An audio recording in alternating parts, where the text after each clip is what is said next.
नमस्कार दोस्तों, मैं हूं एडवोकेट अरुण कुमार सिंह। आप सभी लोगों का AKS स्टडी चैनल में स्वागत है। दोस्तों, बिहार जुडिशरी का 155 पोस्ट के लिए अभी PT हो चुका है और मेंस एग्ज़ाम होने वाला है। तो मेंस एग्ज़ाम में जो भी इम्पोर्टेंट मेंस का क्वेश्चन है वह क्वेश्चन और उसका आंसर मैं एक्सप्लेन करूंगा और इससे आपको बहुत ही फ़ायदा होगा जो बिहार जुडिशरी का प्रिपरेशन कर रहे हैं उनको, और जो APO वगैरह का तैयारी कर रहे हैं, किसी अन्य स्टेट के जुडिशरी का तैयारी कर रहे हैं, या एडवोकेट हैं, या लॉ से किसी भी तरह से रिलेटेड है, या लॉ का स्टूडेंट है, फ्यूचर में प्रिपरेशन कुछ करना चाहते हैं, तो उनके लिए भी यह वीडियो बहुत इम्पोर्टेंट है।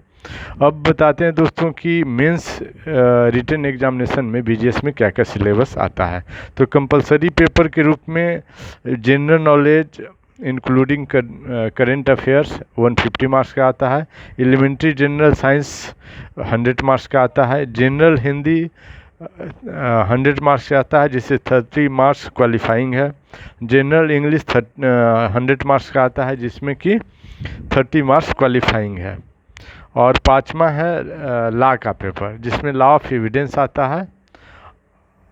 मीन्स लॉ का पेपर है law of evidence and procedure. उसमें क्या क्या पेपर है?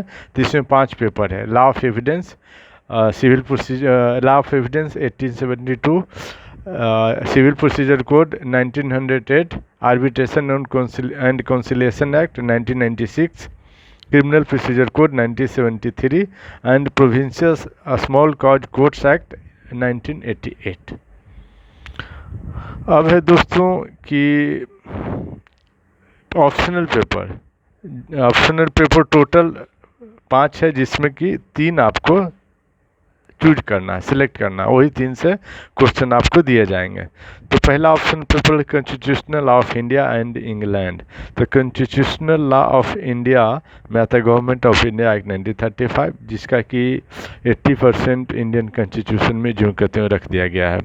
इंडियन इंडिपेंडेंस एक्ट 1947, इसका भी कुछ पार्ट इंडियन कॉन्स्टिट्यूशन में रख दिया गया है। कॉन्स्टिट्यूशन ऑफ इंडिया एडमिनिस्ट्रेटिव, ये है कॉन्स्टिट्यूशनल लॉ ऑफ इंडिया में। दूसरा है एडमिनिस्ट्रेटिव लॉ ऑफ इंडिया में आता है definition of administrative law, nature and scope of administrative law, principle of natural justice, delegated legislation, separation of power, judicial review of administrative action, ombudsman, Lokayukta and Lokpal.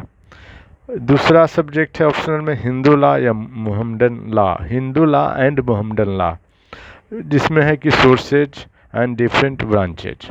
तीसरा optional है paper transfer of Property act, सभी 150 marks का होते हैं, जिसमें transfer of Property act में पहला है principle of equity, law of trust and specific relief act. उसके बाद चौथा ऑप्शनल पेपर 150 मार्क्स का है Indian contract act and law of torts. उसके बाद पाँचवा 150 मार्क्स का ऑप्शनल पेपर है कमर्शियल लॉ, जिसमें आता है sales of goods act 1930, negotiable instrument act 1881, इसमें अभी संशोधन हो गया है। कंपनी लॉ, कंपनी एक्ट 2013 है ना। पहले क्या था कंपनी लॉ 1956, तो अभी संशोधन हो गया company amendment act 2013। Indian partnership act 1932। उसके बाद पांचवा ऑप्शन है, जिसमें कि 3 ही आपको चुनना है। उसके बाद वाइवा होता है, वाइवा जिसका 100 मार्क्स आता है। तो अब हम देखते हैं दोस्तों सिविल प्रोसीजर कोड 1908 के क्वेश्चन और उसका आंसर, जिससे कि निश्चित तौर पे आपको जो बिहार जुडिशरी मेंस का तैयारी करें उनको फ़ायदा होगा, या अन्य कोई स्टूडेंट जो लॉ से रिलेटेड है उनको भी फ़ायदा होगा। तो पहला question, whether CPC is procedural law और सब्सटेंटिव लॉ, एक्सप्लेन। तो CPC एक प्रोसीजरल लॉ है और इसका कुछ पार्ट सब्सटेंटिव भी है, जो कि कुछ राइट और कुछ लायबिलिटी फिक्स करते हैं। उसी तरह से CRPC भी आता है, कि CRPC is a procedural law और सब्सटेंटिव लॉ। तो CRPC is a procedural law but it's some sections are substantive in nature. जैसे दोस्तों सेक्शन 125 यह बताता है right to maintenance of wife, children and parents. तो ये क्या हो गया? सब्सटेंटिव लॉ हो गया। अब इसमें देखते हैं डिटेल में दोस्तों कि law can be divided into two group, substantive law और प्रोसीजर लॉ। प्रोसीजर लॉ को ऑब्जेक्टिव लॉ भी कहते हैं। Where a substantive law determine right and liability of the party, ठीक है। लेकिन ऑब्जेक्टिव लॉ और procedure law prescribe the practice, procedure and machinery for the enforcement of those right. ये procedure बनाते हैं, procedure for enforcement of the right and liability. In history, law of land, it has been stated that there is at a outset a vital and essential distinction between substantive and procedural law. The function of substantive law is to define, create और confer substantive legal rights.